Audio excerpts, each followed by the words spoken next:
This story is titled, Mother-in-Law Redecorated Our House While We Were on Honeymoon, Threw Away All My Late Mom's Things, My Revenge at Christmas Dinner Changed Everything. I'm Rachel, 28F, and until 6 months ago, I thought I had finally found my perfect ending. Growing up in Burlington, Vermont, it was just my mom and me against the world after my dad passed away when I was 12.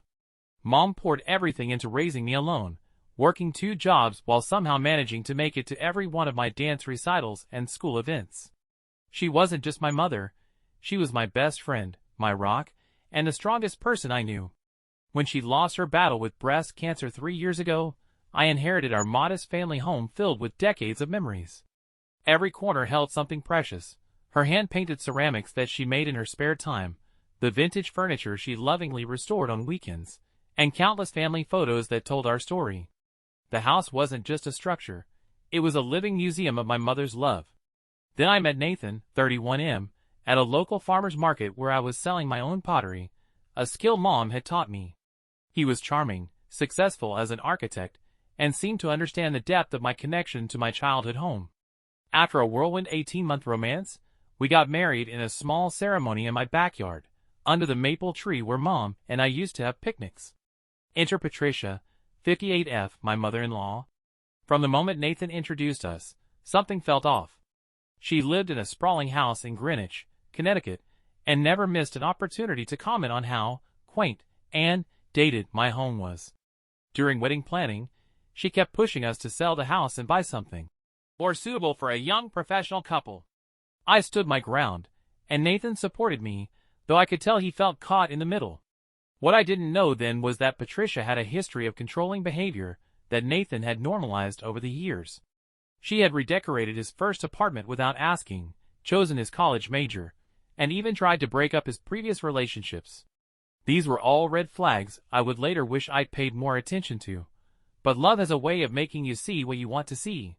For our honeymoon, Nathan surprised me with a 3-week trip to Greece, a dream destination I'd always talked about. It was perfect, almost too perfect.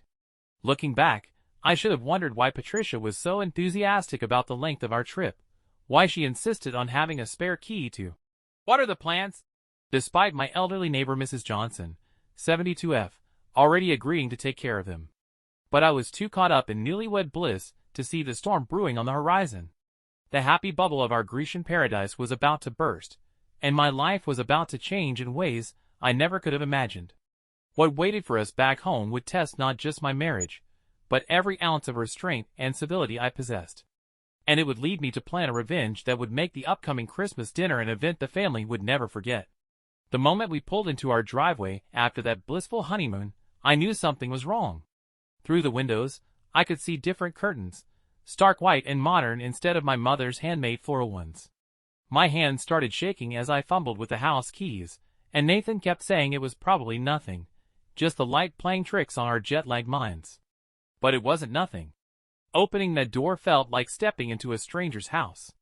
The warm, honey-colored walls were now a sterile gray. The vintage console table where Mom used to display her favorite ceramics was gone, replaced by a sleek, glass monstrosity. My heart started racing as I moved from room to room, each new discovery feeling like a physical blow. Everything was gone. My mother's carefully curated antique furniture, her hand-painted ceramics, the old family photos in their mismatched frames, all replaced by modern, expensive pieces that looked like they'd been pulled straight from a luxury catalog. Even the worn but beloved Persian rug that had been in our family for generations had been swapped for some minimalist abstract area rug. I ran to the attic, praying that maybe Patricia had just stored everything up there. The attic was empty except for some Christmas decorations. The basement told the same story. In a panic, I called Mrs. Johnson, who told me through tears that she had tried to stop Patricia. My mother-in-law had shown up with a moving crew the day after we left, claiming she had our full permission for a surprise renovation. When Mrs. Johnson objected, Patricia produced a text message allegedly from me, something she had obviously faked. The final blow came when Mrs. Johnson mentioned seeing multiple dumpsters being filled over several days. The reality hit me like a ton of bricks. Patricia hadn't stored my mother's things. She had thrown them away. Decades of memories, irreplaceable pieces of my history, all gone to some landfill while I was sipping wine in Santorini. Nathan found me sitting on the kitchen floor, surrounded by empty cabinets that had once held my mother's cherished recipe cards and handwritten notes. Even those were gone, replaced by a sleek recipe book holder with new, printed cards. He looked horrified, but what he said next would change everything. He admitted that his mother had mentioned wanting to do some light redecorating while we were away, but he never imagined she would do something this extreme. He had known. Maybe not the full extent, but he had known and said nothing. That night, sleeping in what felt like a hotel room rather than my childhood home, I made two decisions. First, my marriage to Nathan was over. The trust was irreparably broken. Second, Patricia wasn't going to get away with this. As I lay there in the dark, surrounded by expensive new furnishings that felt like a mockery of everything I'd lost, I began formulating a plan. Christmas was 4 months away, and Patricia always hosted an elaborate dinner for her high society friends and extended family. It would be the perfect stage for what I had in mind. The weeks that followed were a masterclass in acting. I stayed in the house but moved into the guest room, telling Nathan I needed space to process everything. He spent his nights apologizing through the door, claiming he'd make it right, but I barely heard him. I was too busy carefully orchestrating what would come next. I didn't file for divorce immediately. That would have tipped my hand. Instead, I played the role of the grieving but gradually healing wife. I even started attending Patricia's Sunday brunches in Greenwich, watching her parade me around to her friends, like some sort of trophy daughter-in-law. She'd boast about how she had helped us modernize our starter home, painting herself as the generous benefactor. Each time she'd talk about it, I'd smile and squeeze Nathan's hand, all while documenting every single item she disposed of, down to the smallest ceramic figurine. I reached out to my mother's old friend Lucy, 61F, who had been part of the same pottery circle. Through her, I was able to track down photos of many of Mom's ceramic pieces. I also contacted relatives, asking them to send any photos they had of the inside of our house from past Christmases and family gatherings. Slowly, I built a comprehensive catalog of everything Patricia had destroyed. The next phase involved befriending Patricia's housekeeper, Maria, 45F. It wasn't hard. Patricia treated her staff terribly, and Maria had 15 years of pent-up stories to share. Over coffee dates that Patricia would never know about, I learned every detail about her precious Christmas dinner traditions.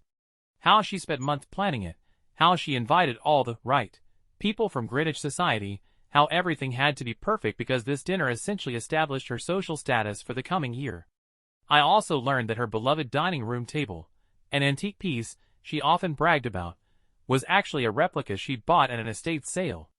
The real antique had been damaged years ago, but she'd never admitted it to anyone. This information would prove crucial later. Nathan noticed the change in me, how I seemed to be making an effort to fit into his family. He was visibly relieved, thinking we were working through our problems. Patricia was equally pleased, often commenting on how I was finally adapting to their way of life. Even her friends started warming up to me, especially Diane, 55F, her closest friend and biggest social rival. During this time, I also quietly consulted with a divorce attorney, Emily, 42F, documenting everything and building my case. She was particularly interested in the fake text messages Patricia had shown Mrs. Johnson. The groundwork was being laid, not just for my revenge, but for my clean break afterward. What neither Nathan nor Patricia realized was that every Sunday brunch, every social gathering, every seemingly casual conversation was another piece of intelligence gathering. By the time December rolled around, I knew exactly how to orchestrate a Christmas dinner that would shake Patricia's carefully curated world to its core. And the best part? She was going to help me plan it. 2 weeks before Christmas, I made my move. During one of Patricia's brunches, I tearfully confessed that I had been struggling with guilt. I told her that my mother, despite her artistic talents, had always wished she could host elegant dinner parties, like Patricia did. This was a complete lie. Mom had loved her casual, warm gatherings, but Patricia ate it up. I suggested that, as a way to honor both our family's traditions, I could help her plan this year's Christmas dinner. Patricia was hesitant at first, but I had learned her weakness, the chance to prove her sophistication to others. I casually mentioned that Diane had recently posted photos of her daughter's engagement dinner, which had been featured in a local society magazine. The subtle flash of competitive anxiety in Patricia's eyes told me I had her. I proposed incorporating some of my mother's ceramic pieces as centerpieces, making sure to describe them as artisanal pottery rather than homemade crafts. When Patricia stiffened, clearly remembering that she had thrown them all away, I quickly added that I'd been taking pottery classes and could create new pieces specifically designed to complement her elegant taste. The relief on her face was almost comical. Over the next week, I spent hours in my studio, creating exact replicas of my mother's work. Each piece was a perfect copy of what had been destroyed, from the delicate vases to the serving platters, but with one crucial difference: I used a special clay mixture. To anyone looking at them, they appeared to be beautiful, high-end pottery pieces. But they had a secret. When exposed to heat or hot liquids, they would slowly begin to crumble. Patricia was thrilled with the pieces when I presented them, especially after I mentioned that similar artisanal work was currently selling for thousands at galleries in New York. She immediately started planning where each piece would go, not realizing she was following my suggestions exactly. The large serving platters would hold the hot main courses, the vases would be filled with warm water for the flower arrangements, and the decorative bowls would serve steaming winter soups. Meanwhile, I had Maria secretly document the locations of Patricia's most prized possessions: her antique dining table, her expensive rugs, and her designer table linens. The housekeeper, bitter from years of verbal abuse, was more than happy to help, though she didn't know my full plan. I also convinced Patricia to use her most expensive china and crystal, suggesting it would photograph better for the social media posts she loved so much.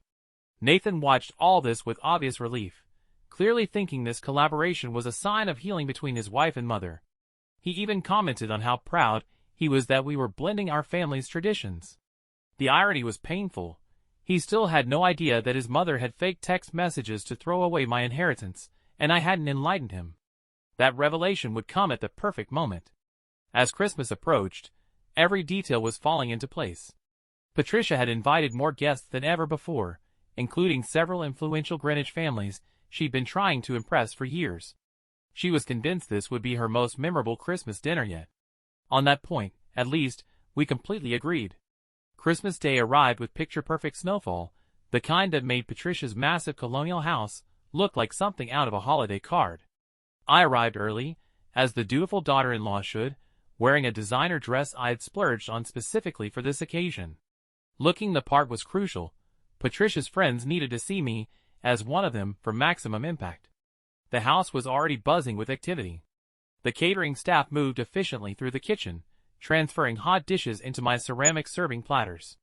Patricia fluttered around, adjusting every detail, while Maria followed her with barely concealed disdain.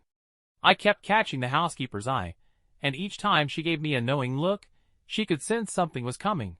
Nathan's sister Charlotte, 33F, arrived with her husband Greg, 35M. They had always been kind to me, distancing themselves from Patricia's controlling behavior. Over the past months, Charlotte had confided in me about her own struggles with her mother's interference. I felt a twinge of guilt about what they were about to witness, but I reminded myself that they weren't my targets. The guests started arriving at 6. Among them was Diane, wearing an obviously new designer outfit, her husband Robert, 57M, in tow. Patricia's other close friend Victoria, 56F, came with her entire family, including her recently engaged daughter Emma, 27F, whose upcoming wedding was the talk of Greenwich society. I watched Patricia practically preen as she showed off her expertly decorated home, paying special attention to my ceramic pieces, which she now claimed were commissioned specifically for her dinner. The first sign that my plan was working came during the appetizer course. The soup bowls, filled with steaming butternut squash bisque, began to show tiny cracks.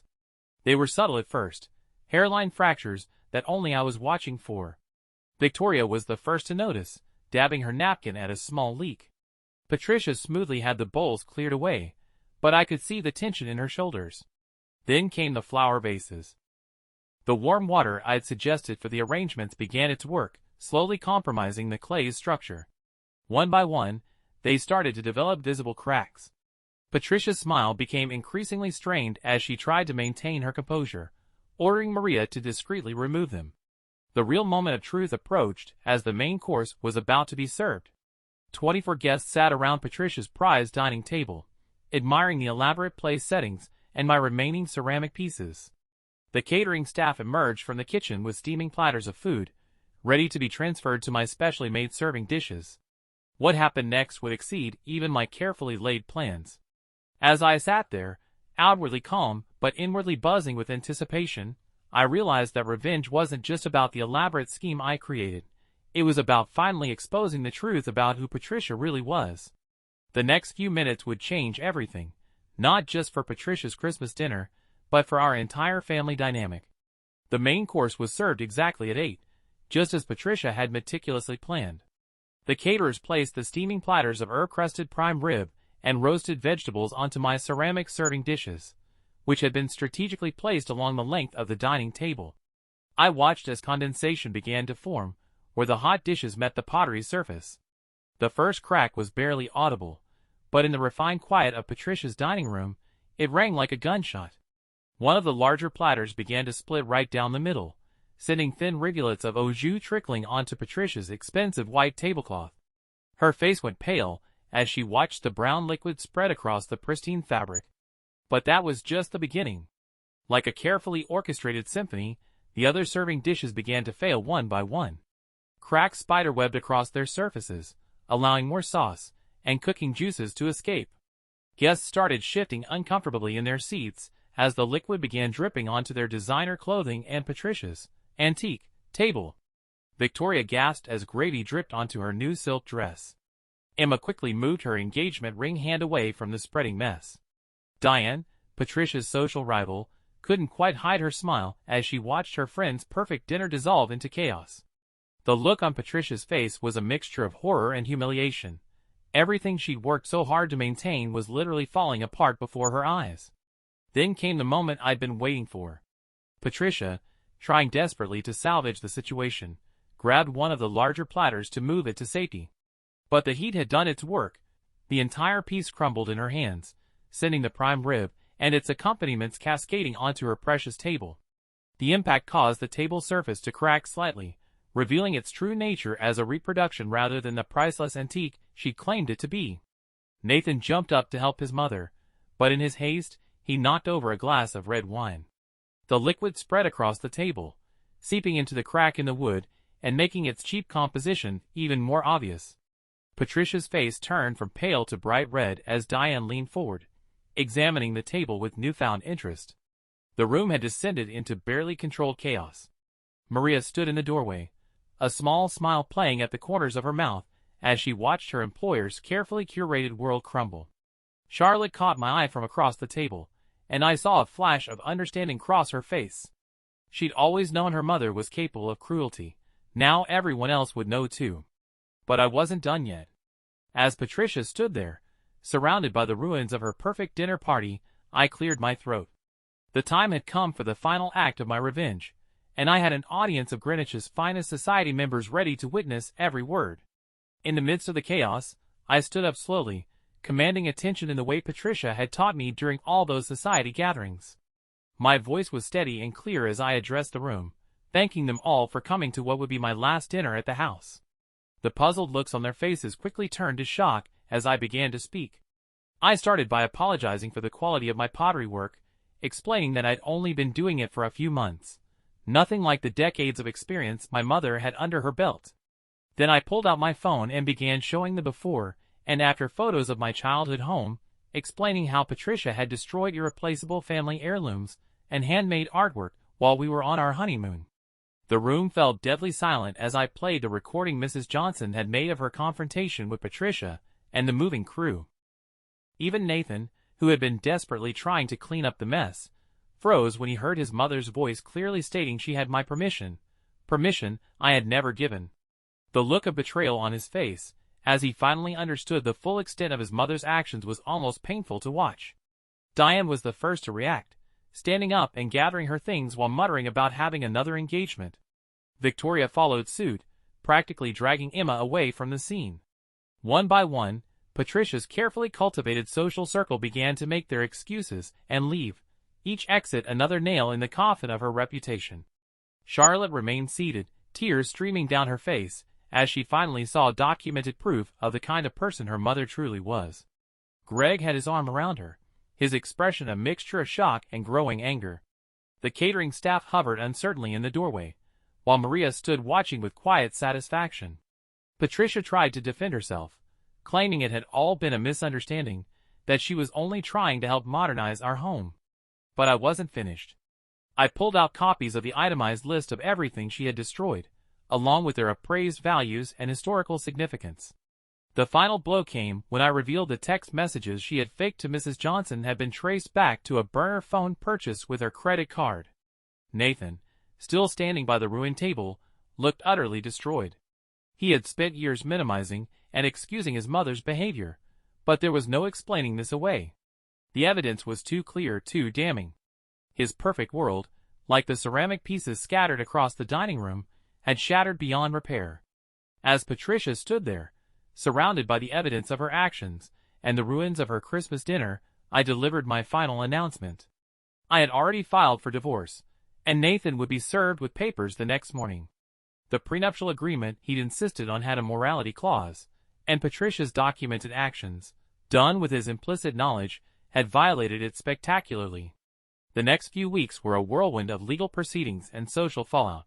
Word spread quickly through Greenwich's tight-knit social circles about what had happened at Patricia's Christmas dinner. The story grew with each retelling, how the sophisticated mother-in-law had destroyed precious family heirlooms, how her fake antique table had been exposed, and how her new daughter-in-law had orchestrated the perfect revenge. Nathan moved out the day after Christmas, but not before having a confrontation with his mother that the neighbors could hear from 3 houses away.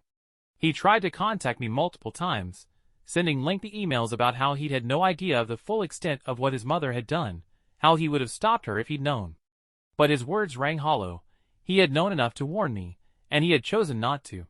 Charlotte and Greg became unexpected allies.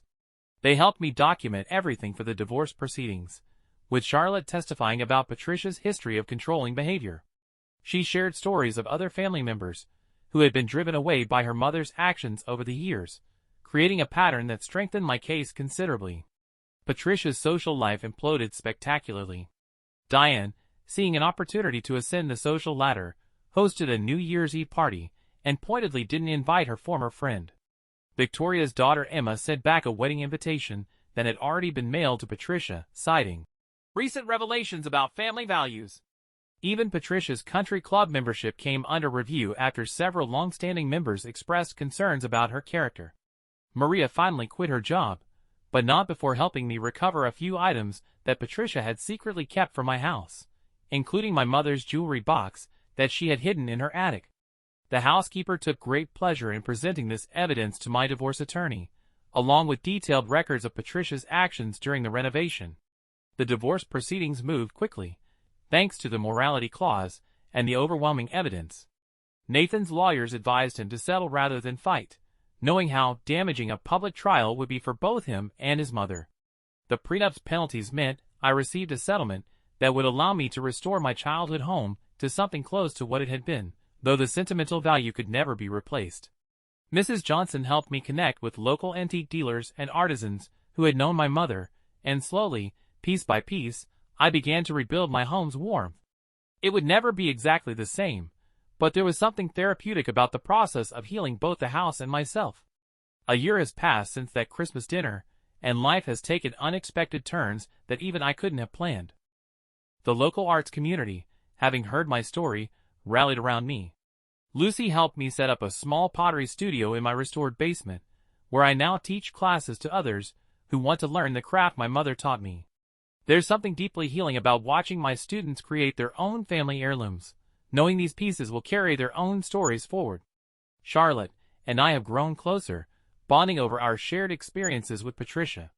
She and Greg recently had their first child, and they asked me to be the godmother, a role that would have been unthinkable during my marriage to Nathan.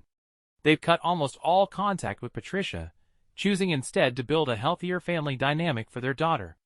I heard through the Greenwich grapevine that Patricia sold her house and moved to Florida, claiming she needed a change of climate.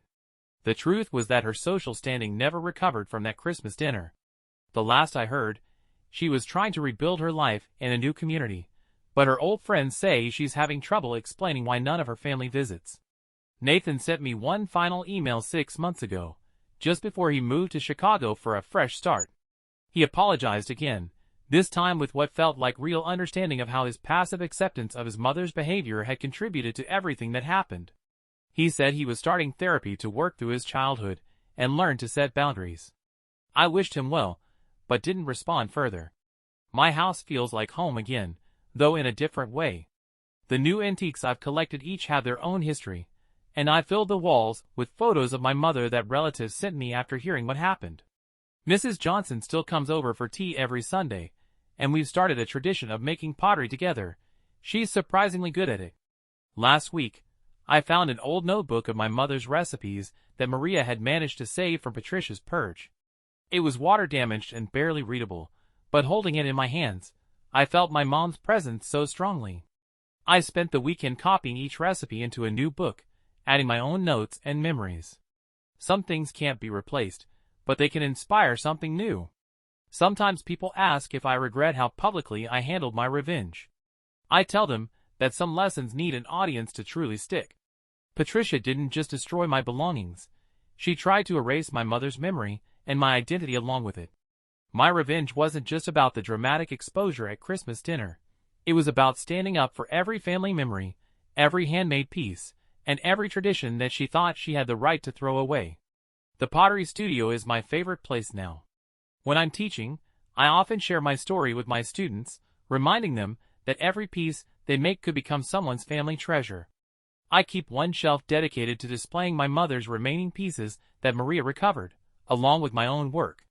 It's not the collection I grew up with, but it tells a new story, one of loss, revenge, and ultimately rebuilding.